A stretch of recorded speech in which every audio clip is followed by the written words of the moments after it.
ඔයාට ඔයාව අතහැරිලාද? ඔයාට ඔයා ගැන හිතන්න වෙලාවක් තිබෙම නැද්ද? ඕවනේ මටත් සමහරක් දවස්වලට එහෙම තමයි.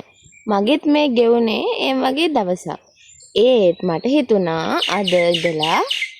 අද ඉඳලා දවස් 7ක් විතර මං ගැන හිතනවා කියලා.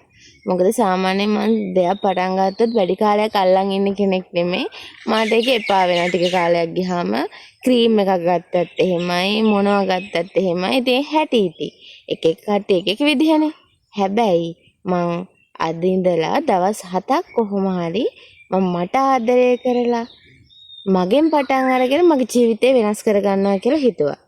ඉතින් ජීවිතේ වෙනස් කරගන්න ඕන නම් අපි අපෙන් පටන් ගමු නේද? ඉතින් අද මේ වීඩියෝ එක බලලා ඔයාලා වෙනස් කරගෙන බලන්නකෝ. සමහර විට ඉතින් ජීවිතේ පුංචි හරි වෙනසක් වෙන්න පුළුවන්.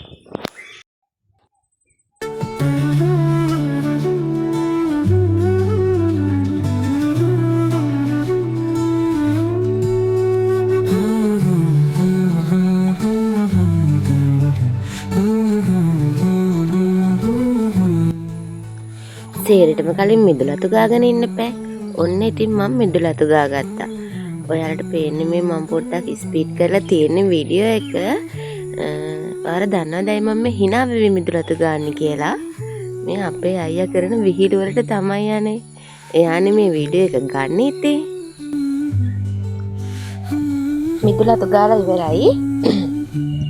ඊළඟට මට හිතුණා චුට්ටක් අද මමත් ගැන හිතලා බලන්න ඕනි කියලා. කවදාවත් එහෙම මම ගැන හිතලා මේ මං ගැන දේවල් කරගත්ත කෙනෙක් නෙමෙයි. ඒ කියන්නේ ටිකක් අර තමන්ට ආදරය වෙන්න කියලා කියනවානේ. ඉතින් මේ එහෙම එහෙම දේවල් ගැන මම වැඩි හිතන්නේ නැහැ. ඒ මට අද හිතෙන ගෙදර ඉඳලා ලස්සන වෙන්න ක්‍රම ටිකක් හොයාගෙන ටික දවසක් යන උපරිම මං කියන්නේ දවස් 7ක් විතර යනකම්වත් චුට්ටක් මේ ඒ වගේ දෙයක් කරලා බලන්න ඕනේ කියලා. මොකද මට සාමාන්‍යයෙන් ඔන්න මම කාලෙකට මොන හරි ක්‍රීම් එකක් ගත්තත් එහෙම ගන්න කියලා මම ඕක වැඩි දවසක් යනකම් ගන්න නැහැ. මම ඒක නතර කරනවා. මට එහෙම වැඩි දවසක් කිසි දෙයක් අල්ලගෙන ඉන්න අමාරුයි. මේ ඒ හින්දා මං හිතුවා අද ඉඳලා දවස් 7ක් විතර යනකම් චුට්ටක් මගේ ලස්සන ගැන චුට්ටක් හිතන්න ඕනේ කියලා. එහෙනම් බලමු අද මම වෙනුවෙන් මොනවද කරන්න කියලා. ඔන්න ඉතින් මගේ ලස්සන ගැන හිතන්න යනකොට තාත්තත් ආවා එයාගේ නියපොතු ටික කපලා දෙන්න කියලා. එයා ඉතින් අසනීපෙන් ඉන්නේ. දැන් එයාට අවුරුදු 16ක් 17ක් වෙනවා අංශභාගය හැදිලා. ඉතින් මම මේ එයාගේ නියපොතු ටික කපන ගමන් තමයි ඉන්නේ. අපි ලස්සනට ඉන්න කලින් අම්මා තාත්තා ලස්සනට ඉන්න එපයි නේද? ඒ හින්දා. ඊට පස්සේ ඉතින් එයාගේ වම් අතයි කකුලයි දෙකම පණ නැති හින්දා මම ඔය ඉතින් කපලා දෙනවා. ඔයා දැන් උස්සන්නේ ඒක තමයි මේ වළංගු නැති අත. ඒ කියන්නේ පණ නෑ ඒ අත එයාට. ඒත් ඉතින් අපි එයාට ඉතින් එයාගේ දේවල් කරලා දෙන්න එපා. එයා ගොඩාක් දුරට එයාගේ දේවල් තනියම කරගන්නවා. ඔය නියපොතු කපන එකක් ඔය වගේ දේවල් තමයි ඉතින් සාමාන්‍යයෙන් බැරි.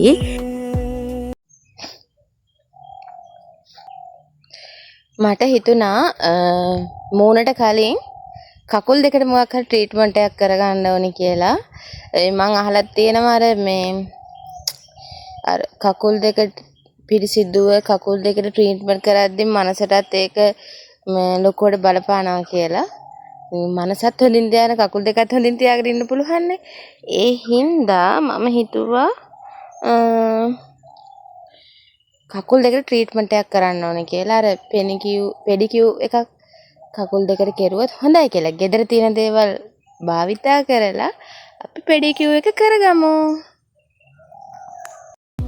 ඉස්සරලාම පෙඩිකියු එකට උණු වතුර ඕන හින්දා මම වතුර එකක් ලිපේ තියාගත්තා.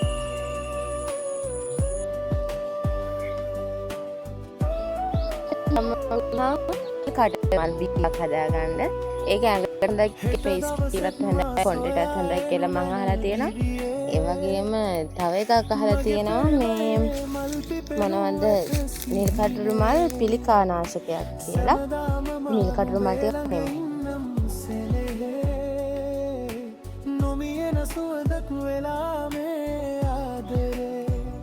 පවන් සැලෙන යාමේ සිනාසෙන්න මහා මගේ හිමේ නුඹමයි මේ සංසාරයේ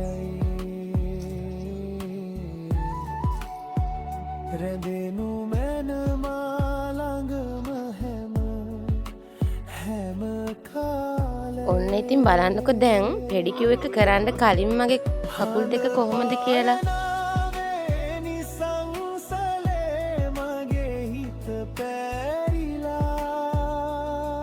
ඔන්න අපි පෙඩිකියුර් එක කරගන්නේ ගෙදර තියෙන දේවල් වලින් කියවනේ. ඔන්න බලන්න සිග්නල් ටිකකිනුයි දෙහි ගෙඩියකිනුයි මගේ කකුලට වෙන වෙනස මොකක්ද කියලා. හොඳට බලාගෙන ඉන්නකෝ. ගොඩාක් ලොකු සල්ලි ඕනේ නෑ. පෙඩිකියුර් කරන්න ගොඩක් සල්ලි ඕනනේ සැලොන් වලින් යනකොට. ඒ වුණාට අපිට ගෙදර තියෙන දේවල් වලින් මේ විදිහට අපේ ලස්සන රැක ගන්න පුළුවන්. මටත් ඉතින් අද තමයි ඒක වැඩියෙන් තේරුනේ. මුලින්ම සිග්නල් ටිකක් අපේ නියපොතු වල ගාගෙන ඒක විනාඩි 5-10ක් වේලෙන්න දෙන්න. ඊට පස්සේ හොඳට දෙහි බෑයක් අරගෙන අපේ මේ නේල්ස් හොඳට නියපොතු අතුල්ලන්න. අතුල්ලලා කකුල උඩත් අර සිග්නල් වල තියෙන සබන් ගතියෙන්ම කකුල් දෙකේ උඩත් හොඳට අතුල්ලලා හොදලා බලන්නකෝ කොහොමද වෙනස කියලා.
හරි. දැන් බලන්නකො කලින් තිබ්බ මගේ කකුලේ දැන් කකුලේ තියෙන වෙනස කොහොමද කියලා. කියන්න බැරි වුණානේ.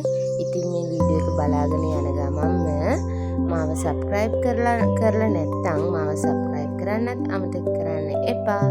ඒ වගේම ලස්සන කමෙන්ට් එකකුත් දාගෙන යන්න අමතක කරන්න එපා. හරි. ඔන්න දැන් පෙඩිකියුර් එකට ඕන දේවල් හරි. උණු වතුර දාගත්තා, දෙහි දාගත්තා, ඒ වගේම ෂැම්පු ටිකක් දාගත්තා. ඒ දේවල් තමයි දාගත්තේ. තව මම රෝස පෙටි ටිකකුත් දාගත්තා. ඔයාලා දන්නවද මේ බ්‍රෂ් එක මොකක්ද කියලා? ගොඩක් අය නම් දන්නේ නැතුව ඇති. මේක වැටකුළු ගෙඩියක කොස්සක්. ඒක තමයි මම ගත්තේ මගේ පෙඩිකියුර් එකට බ්‍රෂ් එක වෙනුවට. දැන් මෙහෙම හොඳට ඇත්තටම මේ පුදුම සැහැල්ලුවක් දැනෙන කකුල් දෙකට කියන්න අමතකුණා. ලුණු කුඩු ටිකකුත් දාගත්තා.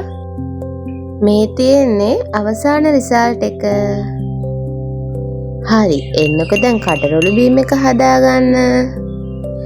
ඒකටත් තියෙන්නේ උණු වතුර ටිකක් දාගෙන ඊට පස්සේ ඒකට අපි කඩාගෙන අපු නිල් කටරොළු මල් දෙකක් තුනක් දාගන්න එක. ඕන්නම් රස්න පිටින් බොන්නත් පුළුවන්, නැත්නම් නිමුණහම බොන්නත් පුළුවන්.